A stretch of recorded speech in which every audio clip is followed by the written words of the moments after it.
third year student at NDSU's School of Art and Design, and today we're going to draw Batman to do a little demo and play with some color and texture.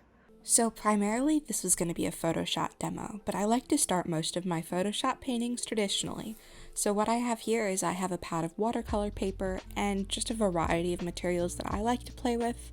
I have acrylic paint pens, I have watercolor pencils, I have watercolor pastels, which are probably my favorite traditional material I use. They're a lot like oil pastels, they're just non-toxic.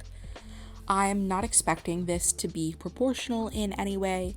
This is more of just like the first gloss of what I want. Here it is, was maybe a half hour, 45 minutes while I watched a movie, so not a whole lot of serious drawing going on in that moment. Now, before we get started in Photoshop itself, I do want to talk about my setup. So we're going to do a quick little freeze frame here, and I have two hotkeys on my pen that I use. The top one there is keyed to I for eyedrop. I use it for color picking, and the bottom one B for brush. It means I have to do less switching with my hands as I'm working. It really speeds me up. And then I work with a 21.5-inch drawing monitor. It's like a computer screen that you just draw on the screen of. It's a little different than an iPad because it's not touch, it just works with that pencil. Now, I'm not sure if you've ever opened up Photoshop before, so I'm just going to do a quick little demo of how to open up a document. So you click Create New, and then the size you're working on. My paper was about 5x7, so I'm picking 5x7 again. And if you are printing, you should use CMYK color. I forgot to switch it and I used RGB. It's not the end of the world. The colors are just a little bit different. And then you should try to name your files. So we'll name this one Batman. Okay, good news. We're in Photoshop proper now. We're going to start by using the lasso tool. It's kind of like a cowboy's lasso where you select things and then you can move them with the move tool.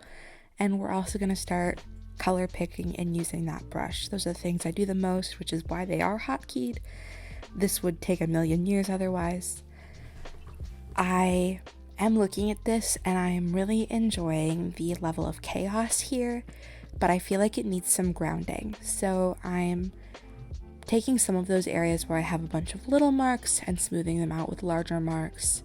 So that way, as I am utilizing subjective color, which is where you use dramatic colors instead of realistic colors to portray emotion, or just whatever sort of feeling you want to push, I've realized that having all of those subjective colors and those really little marks has taken away from the fact that this cowl should be one color. So I've smoothed it out. I'm enjoying it a little more. The area down with the bat symbol and the gray costume does not have to be so smooth because the area is smaller and it's already expected that it's supposed to be several different colors, so it doesn't look as out of place. I'm going to bump up some contrast in some areas here and sharpen some areas. The ear little points need to be sharpened, and the bridge of the nose was too smooth, too flat. As I'm looking at this again, this cotton candy, these pinks and these blues had seemed like a good idea before, but now they're sort of conflicting with the character, because the character is supposed to be dark and moody and brooding, and they're more cotton candy colors. So what I'm doing is I'm creating a multiply layer, which is a shading layer you can use in Photoshop that's semi-transparent, and I'm layering some different colors on here and blurring them out. So that way I can change the color of the background. I'm going to do this a few different times with a few different layer effects until I can get the effect that I want, and then I'll go in and I'll touch up the edges. I'm changing sort of the jawline shape here just a little. I'm continuing to smooth out those ears. They were bothering me a little. I end up getting happier with them. It just takes a minute. And now, as we're sort of getting into a better spot with the rest of the painting, it's time to start to focus in on the face. So I've realized that the areas where I had smoothed things out before, it means I lost my finer expression issues. With comic book characters, they wear masks to sort of obscure their identities, but you can also obscure their expressions if you're not being careful. So we've got to put in like imagined eyebrows, even though we can't see where Batman's eyebrows are. So we've put those in. I've put some more creases in underneath the eye. And here I've noticed that skin tone is way too yellow. So I do a lasso and I fill it with color, so that way it looks a little bit more realistic in that sort of more peachy tan color. And then I need to start carving out some more on this face because it looks very flat. So I'm going to change how I'm shading the nose, and I'm going to change how I have those cheekbones shaded. So that way I can still use those directional marks like I have in the rest of the painting, but they're a little bit more purposeful here.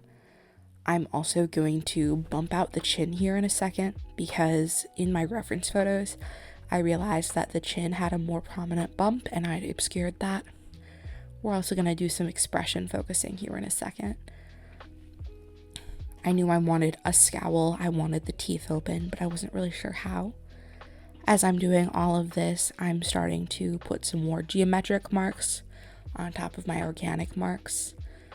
I'm doing that with the facial hair. I decided to simplify that some. I'm doing that in other places on the cowl, just to sort of try and bring it all together. And here I have my favorite step, which is final lighting. So I've already got these areas of lighting and shading, but I'm doing some other detail work with neons and my little geometric shapes to finish the piece off and give it that sort of like spice that it needs. Now, I could nitpick this until the end of time, but I'm actually pretty comfortable with it right now, so I'm going to leave it here. I like how the directional lines are going, how I've got that nice fun mix of geometric and organic, and how I've managed to like pull the sort of sharpness and darkness of this character in with these bright bubbly colors. It's probably one of my favorite things to do. So that is my demo I have for you guys. You can use this for pretty much anything. You could I do these master studies of classical paintings. You can do comic book characters. You could even do it with like fruits and stuff if you wanted to do it for still life. I have here included my Instagram and my YouTube, along with the Instagram for the School of Art and Design and the YouTube where you can find the other Learn at NDSU videos for this year. I have included here my credits because you should always cite your references.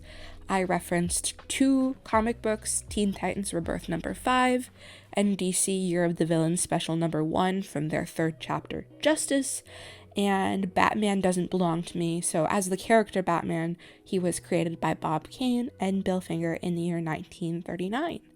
And this music is by Xander from the record label Lo-Fi Girl, which is kind of cool. Thank you guys so much, and I really appreciate you sticking around.